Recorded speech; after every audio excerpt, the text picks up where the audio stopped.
UCF has finally hired a GM for football. What does this mean for the Knights' development?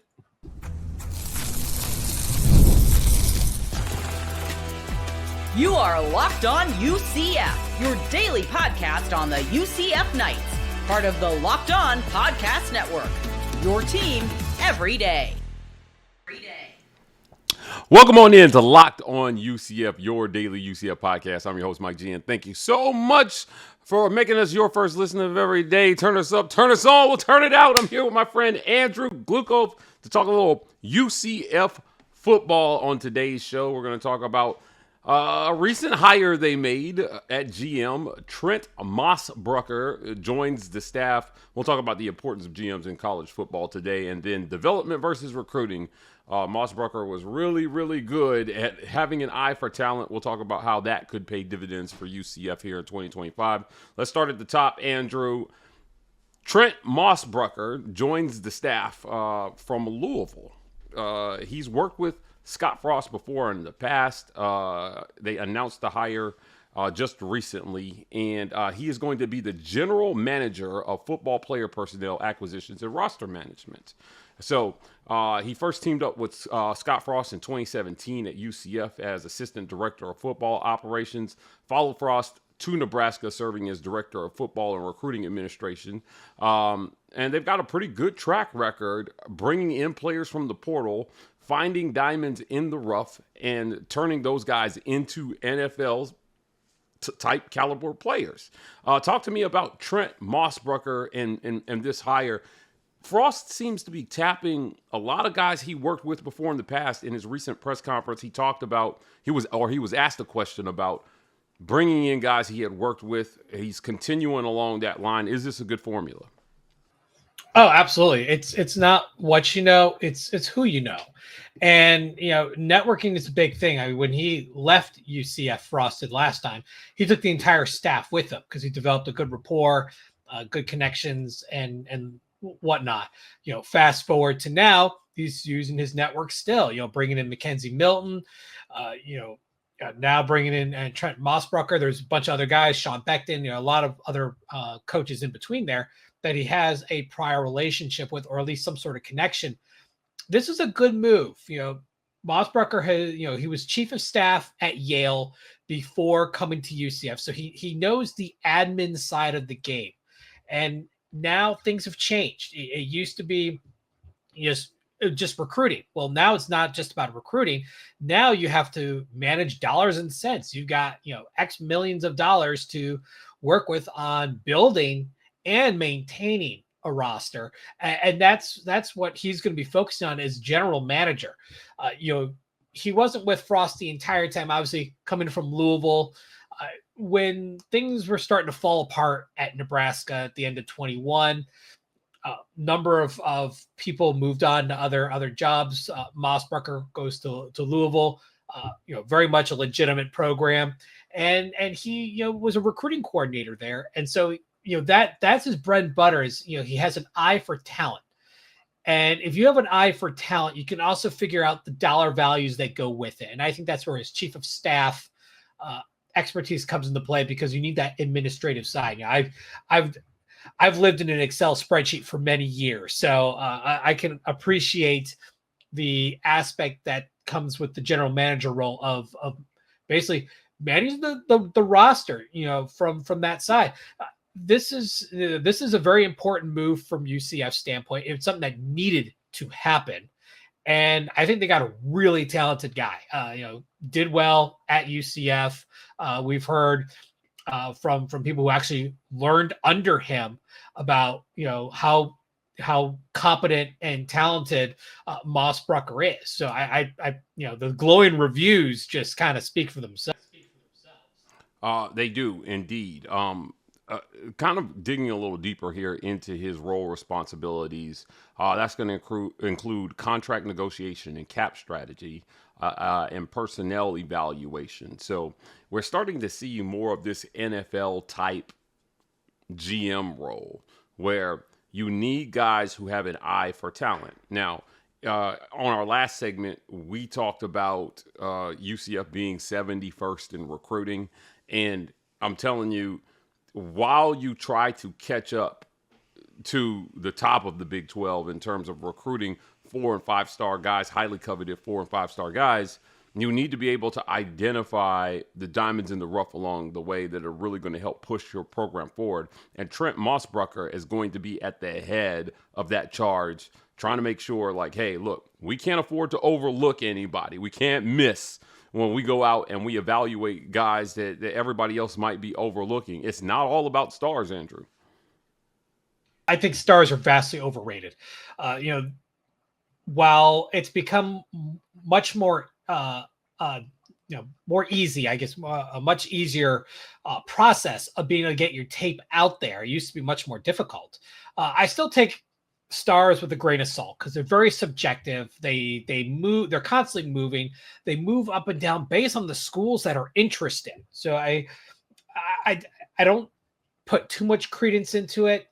And here's the thing, and Mossbrucker played a role in bringing guys to UCF like Kalia Davis and Richie Grant and Tristan Hill, players that were overlooked elsewhere and became NFL players.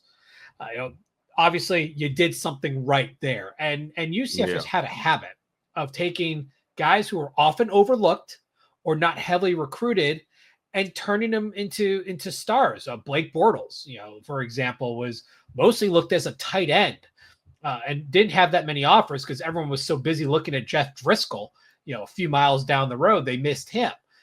He did okay in college, end up, being a first-round draft pick.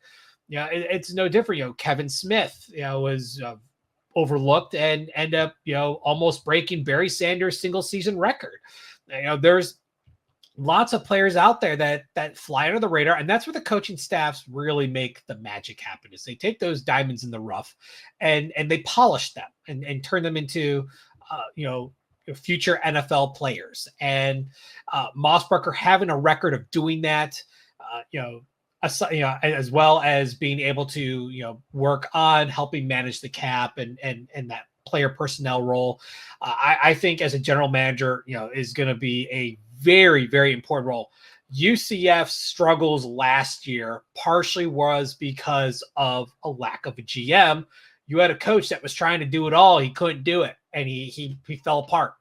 This takes a lot of load off Scott Frost and allows him to coach as opposed to having to be the CEO. I remember Gus Malzahn mentioned at times where, as head coach, you have to be more of a CEO than a coach in the new environment. Well, schools are wising up. They're getting general managers so that these guys who specialize in football can get back to football and let guys who can handle player personnel and the such crunch the numbers and be your general manager. Yeah, it's going to be so important. You got to get part of having a winning program, a big part of having a winning program are these administrative roles that work behind the scenes to make sure that you are organized, that you don't miss guys who could be impact players on your team. If you're a coach, you want to focus on recruiting primarily, and you want to focus on coaching your team on game day and preparing your team for game day. But these other roles help the head coach kind of narrow his focus on making sure that he's developing at a high level. You bring somebody in who can bring in guys that you can develop. And if these guys have worked together before in the past, I got to believe that this is going to be a winning formula for UCF moving forward. Every school that is participating in RevShare, they're all doing this. They're all hiring GMs because it is a growing number of things that need to be done to manage your cap, and no coach is going to be able to do it all on his own. Like I said, this is the NFL model. It takes a village to do this, and that's where UCF is headed. So I love the hire, and I love that Scott Frost is bringing in guys that he's worked with as well too. This may go overlooked, Andrew, but I think that it's important that he works with people who share his vision and understand how he wants things done, because if you're not on the same page with your administrative people, a lot of things fall through the cracks. People are doing what they feel is important rather than what you think is important, and it will show up on game day. I promise you, it will show up on game day. It's hard to quantify. It's going to be hard to quantify in stats, but it looks really, really organized from this end, and I think that's a good thing. But look, how important is his role? How important is the role in general in college football today? We're going to talk about that next on UCF. This episode of Locked On UCF is brought to you by our friends at Drip Drop. If you're trying to stay on top of your routine, whether that's workouts, long days on campus, or just staying focused through a back-to-back classes, hydration is where it all starts, and that's where Drip Drop comes in. When I'm on top of my hydration, I notice everything works better, my energy, my mood, my focus, even my skin, but getting enough fluids every day isn't always easy. That's why I've been loving Drip Drop, and you will too. Drip Drop is doctor developed and scientifically proven for fast hydration. It uses the perfect balance of sodium, electrolytes, and glucose to help your body absorb fluids quickly, delivering 3x the electrolytes and half the sugar of the leading sports drink. Right now, Drip Drop is offering Locked On listeners 20% off of your first order. Just head on over to dripdrop.com and use the promo code Locked On College to get your 20% off today. Guys, lock in with Drip Drop.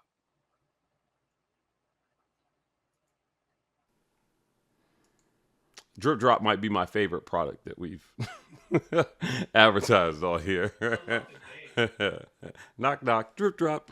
Okay, how important are GMs in today's college football? You and I talked about North Carolina, who UCF has on the schedule, and their new head coach, Bill Belichick, is no stranger to managing player personnel and caps and things of that nature. This could be a significant, in my mind, this could be a significant advantage for North Carolina as they try to compete in recruiting and catch up to the top of their conference. But this might be the second most important position in a program outside of head coach, is having a GM who can manage your cap, identify players, and get the right guys in your program. You said this in the last segment. You said, stars are overrated. And I agree with you, but I will say this. Stars are super important if you can't evaluate, because that is your evaluation, right? It are the stars that somebody else who does the job of evaluating put on that player. So if you're not adept at evaluating players, stars are going to be super important. You're chasing what everybody else wants. If you're UCF, you got to do more than chase what everybody else wants. You have to chase what nobody else sees, and that's where the GM comes in. I think this is going to be the second most important role on every major program trying to compete for championships. Getting more and more complicated. The need of the GM really, jumped up exponentially with, payments now coming from within the school. So before you were able to balance it with, the NIL collectives being able to essentially play the quasi role of a general manager. Now you need someone inside doing the job, and the regulations continue to change. There's a lot of unsettled stuff. Like, even though the House settlement was approved, the actual enforcement of it is still in flux. And who knows what's going to happen in Washington, because, that's not settled either. There is possibility of Congress enacting, a bill into a law that will change the game yet again. So you need someone with business sense to help navigate the waters. They stay on top of the regulatory aspect. They keep an eye on the finances. They work with the athletic administration, the athletic director, as far as allocations go. There's just a lot of pieces, and putting that on the shoulders of a coach is very destructive, because who was going to do it? No one else but the head coach. And it was breaking people. Nick Saban retired because he didn't want to deal with this. Gus Malzahn was ready to quit coaching altogether because he was miserable. And I don't blame him for being miserable in this. Trying to manage both, that's not fun. A lot of guys just enjoy the coaching aspect. That's what they were hired to do. That's the bulk of their career. And so to expect them to have to wear both hats at the same time is really impossible for many guys, especially the older, the old school guys. The newer coaches are kind of being brought up with this in mind already, so they've kind of learned how to manage it a little better. But because things are in such flux, the regulatory aspect is in such flux, you need someone that can dedicate themselves to keep an eye on what's going on, be able to pivot very quickly, and then, help the coaching staff as far as like, here are the resources we have at our disposal. Here's, what we're seeing the market is bearing. What are our competitors doing? Like who, the other schools in our conference, what are they doing? How much are they spending? That's where the GM comes into play, because they get to focus on that. There's competitive intelligence, there's roster management, there's finance and regulations, a lot of things that a GM is going to have to handle so that the coaching staff can coach and the support staff can do the rest of their thing. I couldn't agree more. Look, it's a different skill set, really. And for so long, college football fans have been spoiled. If your program has been winning, that your coach is adept at recruiting and at coaching. However, with the advent of the portal and now all the money that's involved, it's become more than just recruiting.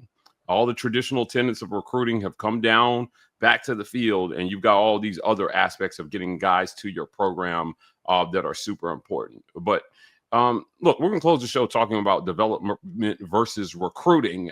And Scott Frost has got to do one better than the other for now, but he's eventually going to have to be good at both. We'll talk about that next on Locked On UCF.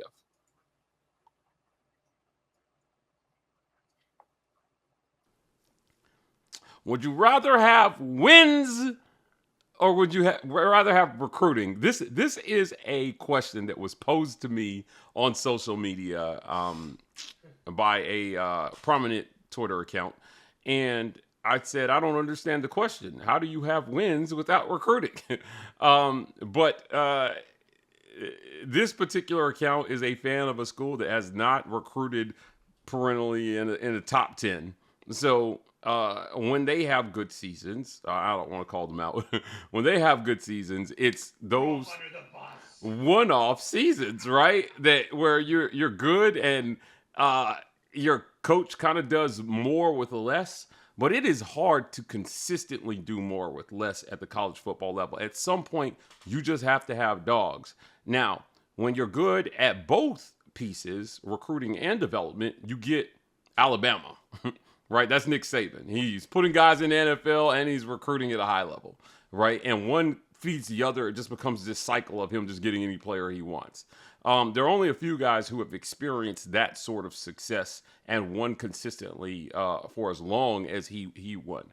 But now with him retiring, the door is open for other people to step into his shoes. Kirby Smart came from the Nick Saban coaching tree. We see Georgia recruiting at a crazy level. And I'll tell you, for a while, 10 years into the college football playoff era, the only school to recruit an average top 10 class and not make the college football playoff or win a championship was Auburn. There is a correlation between recruiting at a high level and winning at this level consistently. Now more schools have a shot at it. And I'll tell you, the greatest Big 12 example we have for this in the modern day is Arizona State. What they did last year was incredible. As soon as it was over, their coach Dillingham got on the mic and said, "We need money to keep this going. There's no way we can do this without money." It's got to come. If you're Scott Frost, you start with development and you show kids that you know what to do with their talent, and hopefully that helps feed your recruiting a little bit, and maybe that encourages people to give more money to your program, Andrew, so that you can continue to go out and then get even better kids. Well, this offseason is kind of weird because you're from the true Wild West to post house settlement. So you have a school like Texas Tech that basically spent $50 million buying a roster. Mm-hmm. And they're going, all for broke. But you say, what's better, wins or recruiting? Wins lead to better recruiting because, Yeah. kids want to go play for a winner. Yeah. I mean, who wants to go to a loser? I mean, I don't see a line out the door saying, I want to go play at Kent State. Yeah, they're awesome. No, it just doesn't happen. But that great run by Arizona State, people are now paying attention. Like, oh, Arizona State, maybe I should check them out. So Texas Tech using the opportunity here to try and push themselves up to the top of the Big 12, because unlike what Auburn had to deal with in the SEC West, which is actually the reason why they struggled where they did, it was strictly where they were playing. You had LSU, you had Alabama, and then you had to deal with your cross division rivals. It was a bad recipe, and that hurt them. Now they removed divisions that actually, if the divisions were not an issue, were not there 10 years ago, their situation would be a lot different. But because the Big 12 is unsettled, there is no pecking order at this point. It's still a conference very much in flux. You got 8 members that joined in the last 2 seasons. So I mean, you still are, schools are still feeling themselves out as far as being members of the conference, and then still, kind of learning about where they kind of fall in the pecking order things. So Texas Tech trying to push themselves towards the top while they have the opportunity, since they can't go spend $50 million now. So you had a lot of these front loaded contracts. You're going to see that in basketball this coming season. And then obviously next year, 2026, is when things are probably going to start to shrink down. As you even said before, there are a lot of big offers coming in from schools that may not be able to maintain that once we have a degree of the sediment of the House settlement, falling into place. Because I mean, people are still not sure how this is going to work. It's a moving target. I think UCF's position is, right now, they got to plug in some roster spots. They lost practically most of the team, so they had a lot of portal, coming and going. Well, the focus now is let's get the type of guys we want as freshmen, and then work on developing them. Because you talked about winning versus developing. Well, you want to win, but you have to be able to develop your roster successfully. That's, Alabama had that where, they were able to grow their players in-house, didn't have to focus on pulling people from the portal as much, and they put together a winning product. UCF's going to have to do the same. Obviously, the dollars and cents are going to be a little bit different. They're going to have to be smarter with it, but there's no reason why they can't. You're in one of the most talent-rich areas in the country. And, the hometown hero, term thrown around, used with the RJ Harvey story, that's your selling point. Sure, you may not get them as a freshman, but you can get them as a sophomore or a redshirt freshman when they realize, hey, I went to these, this blue chip school. They've got me buried in the depth chart. I really wish I picked somewhere closer. Mom and dad can maybe see me play. I have a better chance of breaking the 2 deep. Hey, UCF's Big 12, they're a power conference team, and there's a chance there to make something special. So they come back home after that year away. When you have 3 to 4 years instead of 4 to 5 years of development, you could still make a really outstanding player. It's not the end of the world. You try to get those freshmen, but those first year players that had a season at another university, they're still very ripe for the picking, and you can really make some inroads by finding diamonds in the rough there too that enter the portal. Realizing, I'm buried in the depth chart. Let me find something else. Yeah, look, it's going to be something that we continue to track throughout Scott Frost's first year and into December as early signing day approaches. UCF's got to move up here a little. I think they're going to do it. I still think they're going to surprise some people. There are a lot of people who feel like 4 wins is probably where they're headed. I cannot co-sign that, Andrew. I can't do it. I refuse to do it. So 6 wins in a bowl game. That's where they're going. And I won't change my tune until we get to the end of October. If it's nowhere in sight, then I'll concede. But I think he feels like they have a chance to be good. If they are, it will help prove to people that they know how to develop and then eventually bolster recruiting. Look, a great conversation today. I want to thank you for joining me as always, guys. That's it for another great edition of Locked On UCF. Thank you so much for making us your first listen of every day. For your next listen, go check out our friends at The Portal. Our guy Brian Smith has the latest of portal rumors, signings, all the going-ons in college football. You can check out The Portal on YouTube or wherever you listen to your podcast. And you can check us out here tomorrow on Locked On UCF.